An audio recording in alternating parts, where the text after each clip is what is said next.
Hello and welcome. Banking is becoming an increasingly tough and complex business, not just for some of us who try and bank with big banks, but also for the banks themselves as the compliance regime becomes tougher and tougher. How can banks resolve this problem and how can they make life simpler for themselves? Well, let me put that question to Nehal Mehta, Director, Industry Solutions, Banking, Capital Markets and Retail at Microsoft. Nehal, thank you very much for speaking with us. So, it's becoming a tougher environment for banks to operate. And, we've talked a lot about, for instance, in the past about the challenges faced by the way consumers are evolving and their demands are evolving. Sure. It's also becoming tougher from a compliance point of view. Right. Before we understand why that's, rather how that's happening and how banks are responding to it, can you tell us why is this happening? So I guess banking as a business has evolved over the past 20 years substantially, and more so in the last 5 years. There are newer ways of doing business. Digitization and consumerization of IT are trends that have engulfed all of us in our personal as well as professional lives, and banking cannot stay away from this massive trend. And then there are other technological trends that are actually engulfing, which is causing a whole lot of data explosion and information management issues and challenges being posed to the bank.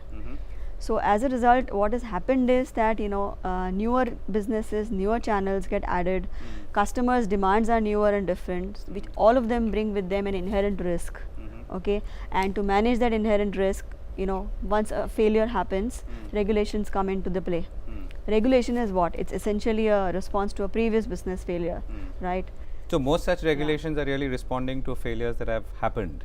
Yeah, right? Most of the regulations. Or some weakness that has been demonstrated. Most of the regulations have, for example, Basel II, US Sarbanes-Oxley SOX Act. Okay, all these are actually examples of responding to previous business failures. Right. So after the global crisis of 2008, okay, the US authorities have even started talking about income losses. So FATCA is an example of that. They don't want to let the income get leaked, right? So there are different reasons. The primary ones being transparency is needed in the business, because bank is responsible for not only the regulators but to also its employees and to customers. Okay, so finally banking is a business of money, and the debtors are actually the people who should not suffer at all. So you're saying that, okay, so the fundamental changes have taken place. Some are sort of result of criminal acts, some may be systemic breakdowns. Absolutely. Whatever it is, but the compliance environment has become far more onerous and maybe difficult than ever before. Very, yes. So how are banks prepared for this, particularly in an Indian context? So from an Indian perspective, I think for a long time banks have realized the need. So luckily for us, our regulator, the Reserve Bank of India, has always taken a very conservative approach. So Indian banks were not as affected by the global meltdown as some of the US and the European and the Southeast Asian banks were affected, especially the Japan and the Korean ones. So our bankers have also traditionally followed a very conservative approach. However, but conservative also means higher compliance than perhaps. Conservative means a better protection. You're more protected against any particular meltdown. But bankers have realized that risks have to be managed. So there are concerted efforts over the past so many years on how banks should manage credit risk, market risk, operations risk. So when Basel I Accord came into existence, Indian banks were very much part of the entire system, and they also made suitable changes in their operating structures and capital adjustments. Right. So if I were to look at it from a consumer point of view, I would feel that a lot of the compliance risk that the bank faces is really a burden on me, because I have to demonstrate more KYC, I have to show more paperwork and so on and so forth. So how is all this going to change? So KYC should not really become a burden for consumers if you use technology in the right manner, right? So because it's the customer's own money that is there in the financial system, so really you can't avoid KYC completely, but the hassle, the operational hassles that customers have to go through, especially in the Indian context that you're talking of account opening, etc., can very easily be resolved using appropriate technology. So there can be examples, and Microsoft is a pioneer in these kind of, because whatever Microsoft does, it's a user who is at the center of its development or software development activities.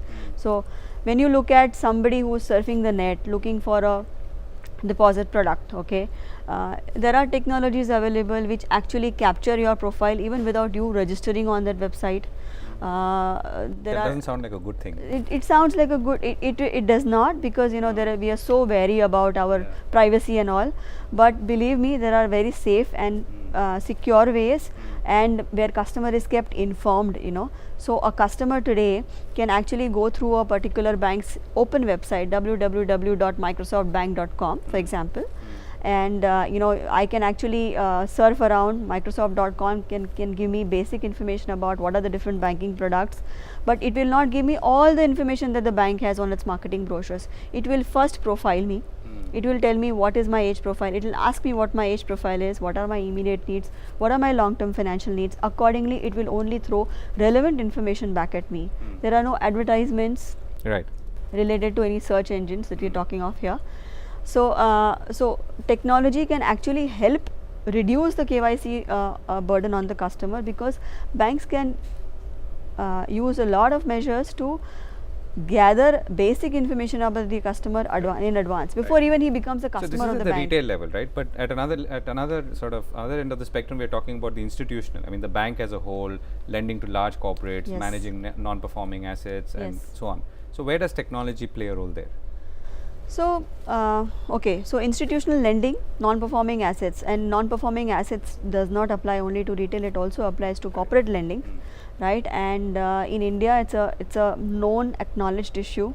By you would go to any banking forum, bankers and the regulators are worried about the high percentage of NPAs.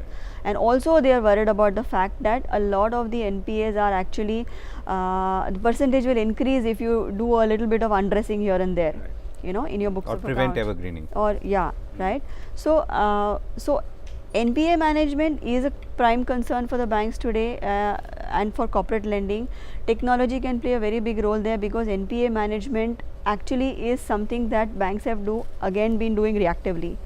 There is technology can very effectively be used to proactively monitor which asset is going to go bad.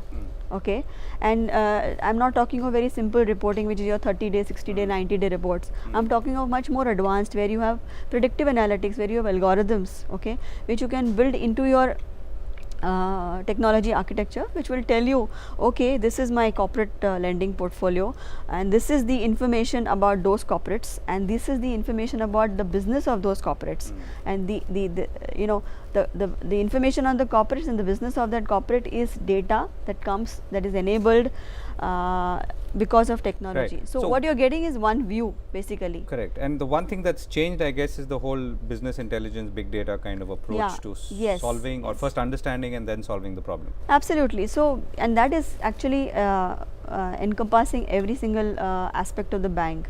So, 30% of the banks today, 30% of the employees of a bank today are having access to some sort of intelligence. Okay, the majority portion, 70%, don't have access to any information other than the immediate job on hand. Okay, so how do you transition your employees from being a knowledge worker, a white collar worker who is just disbursing cash or who is passing a loan, to a data scientist? Okay, when I am issuing a loan to a retailer, or when I am doing corporate sanctions of a corporate large infrastructure loan, I need to have full information, and that is business intelligence. Okay, so making BI available for the masses is something that technology is capable of, and Right. Microsoft actually does that. Right. So last question. So how, I mean, as we started out by saying that regulators are getting tough or tougher, compliance is becoming more challenging.